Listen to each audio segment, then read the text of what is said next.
All right, guys. So, Trump came out and defended Saudi Arabia screwing over the United States. So, let me give you some of this article here. Trump defends Saudi's oil price hike. They have, quote, been treated badly by the United States.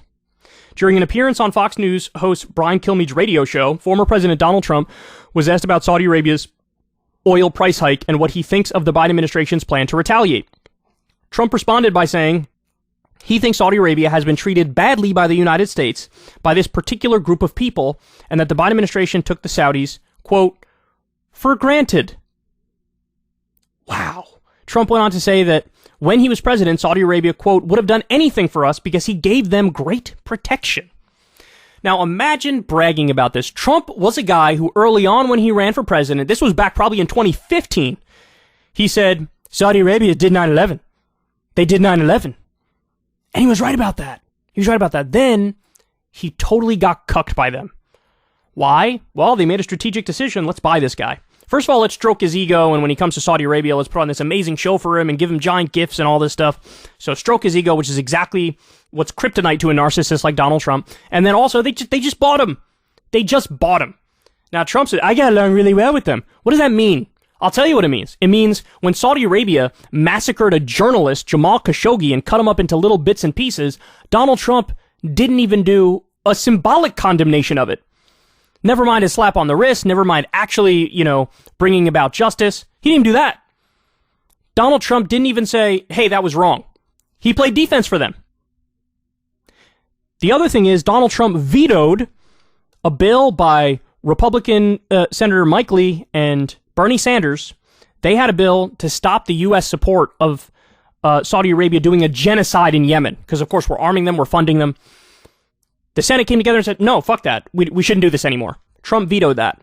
So in other words, he took the pro-genocide position and said, let's continue arming these absolute theocratic dictatorial maniacs who are killing tens of thousands of civilians, women, babies.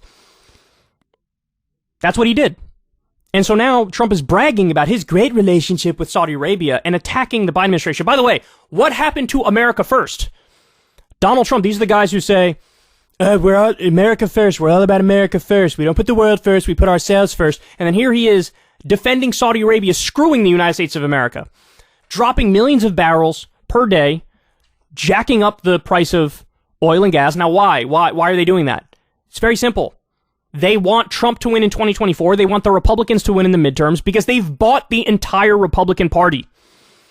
We cover the story. Norm Coleman, who ran against Al Franken and lost, by the way. This is when Al Franken won, got his Senate seat. He's now a lobbyist for Saudi Arabia. He's dispersed $94 million in the Republican Party from Saudi Arabia. They have now decided to bet on a specific horse. They used to split their money and get Democrats too. Now they're deciding, no, let's just go all in on the Republicans because they'll give us everything we want and then some, whereas the Democrats only give us 75% of the stuff we want. And Trump is defending them. Trump is saying, yeah, they're treated very unfairly by the Biden administration. Unfairly? Biden has continued giving them weapons to commit their fucking genocide. And he did the Weasley thing of saying, no, we're not giving them offensive weapons, we're giving them defensive weapons. He gave them what they want, and they still spit in his eye. And Trump is siding with them. Because he wants the prices to go up, because he wants to see the Republicans win in the midterms, and he wants to win the presidency again. So it doesn't matter. It doesn't matter if you literally throw your country under the bus and working Americans under the bus. He doesn't care. It's all about him. God, he's such a fucking sellout. Oh my God. Earlier this month, Saudi Arabia announced it would be slashing oil production by 2 million barrels a day, a move White House officials called a hostile act that will result in the U.S. reevaluating the Saudi relationship. Later in the segment, Trump suggested that if he were president, he would not sanction the Saudis over the oil hike, one reason being they're a useful wedge against Iran. Just 3 months ago, Biden visited the Saudi city of Jeddah and greeted the de facto ruler, Crown Prince Mohammed bin Salman, with a fist bump, drawing outrage from activists critical of the kingdom's human rights record. The trip represented a dramatic climb down from Biden's 2019 vow to turn Saudi Arabia into a pariah over abuses like the gruesome killing of journalist Jamal Khashoggi. Now, let me say this to the Biden administration. What do you think now?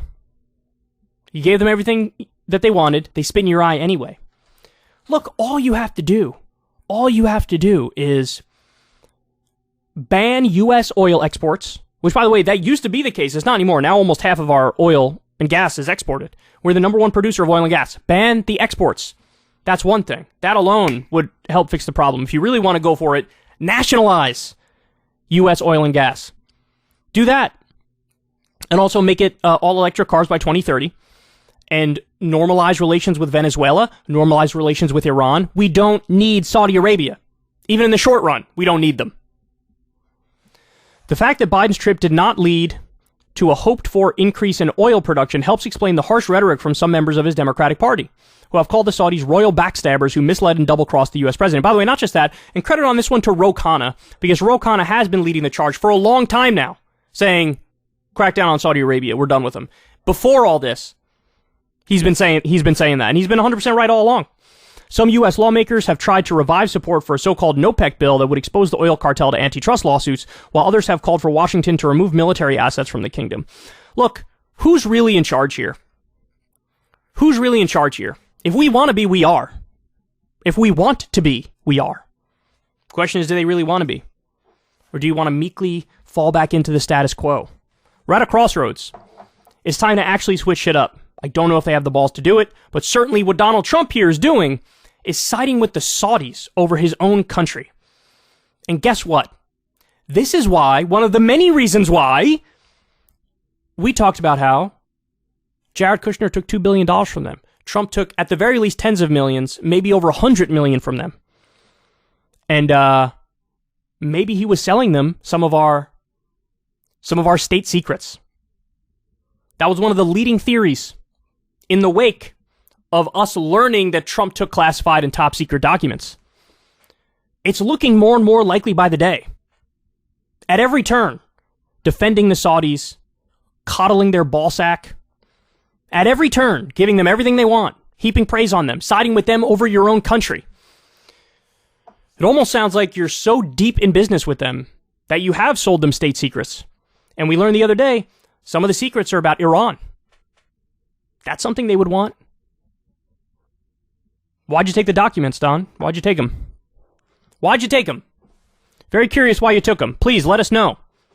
I think we're getting a hint from it here. Hey y'all, do me a favor and like and subscribe. It helps out big time in the algorithm. Click the bell as well for notifications when videos drop. And watch that video on screen right now. You know you want to.